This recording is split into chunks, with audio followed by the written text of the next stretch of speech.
গীৰ গাই গোটেই বিষয়টোক লৈ বা ব্যাপক অনিয়ম দুৰ্নীতি কেলেংকাৰীৰ যি অভিযোগ আহিছে সেই বিষয়টোক লৈ বিভিন্ন মানুহৰ মত পাৰ্থক্যই এই কথা প্ৰমাণ কৰিছে যে আচলতে গোটেই বিষয়টোত এটা ব্যাপক অনিয়ম হৈছে, দুৰ্নীতি হৈছে, কেলেংকাৰী হৈছে।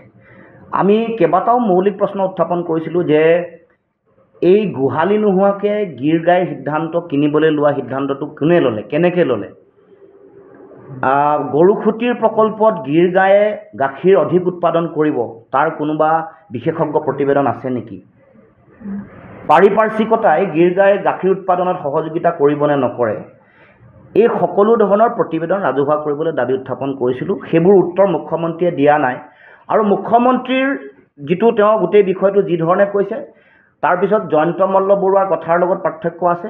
মুখ্যমন্ত্ৰীয়ে গৰুবোৰ মৃত্যুমুখত পৰাৰ কাৰণে বিক্ৰী কৰি দিয়া বুলি কৈছে, আৰু ইফালে জয়ন্ত মল্ল বৰুৱাই ৰঙিয়া ৰেল ষ্টেচনৰ পৰাই গৰু লৈ যোৱা বুলি কৈছে। আৰু তাৰ পাছত পদ্ম হাজৰিকাই ক'লে যে তেওঁ গৰুখুটি প্ৰকল্প ইয়াৰ লগত কোনো জড়িতই নহয়। আৰু তাতকৈ ডাঙৰ কথা হ'ল, সেই সময়ত নেশ্যনেল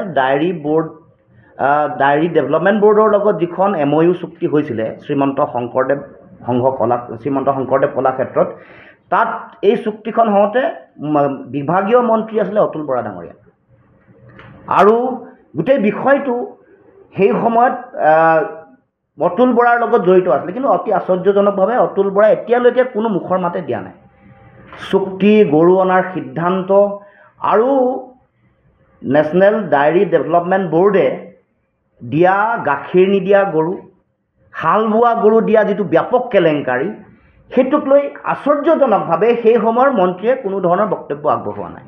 গতিকে গোটেই বিষয়টো যিহেতু নেশ্যনেল ডায়েৰী ডেভেলপমেণ্ট বৰ্ড, এইটো কেন্দ্ৰীয় চৰকাৰৰ এটা বিভাগৰ তেওঁলোকৰ এটা সংস্থা, তেওঁলোকৰ অধীনৰ এটা সংস্থা, যিটো সংস্থাত অধ্যক্ষৰ দায়িত্ব আছে কেন্দ্ৰীয় গৃহমন্ত্ৰীৰ এগৰাকী সম্বন্ধীয় ব্যক্তি।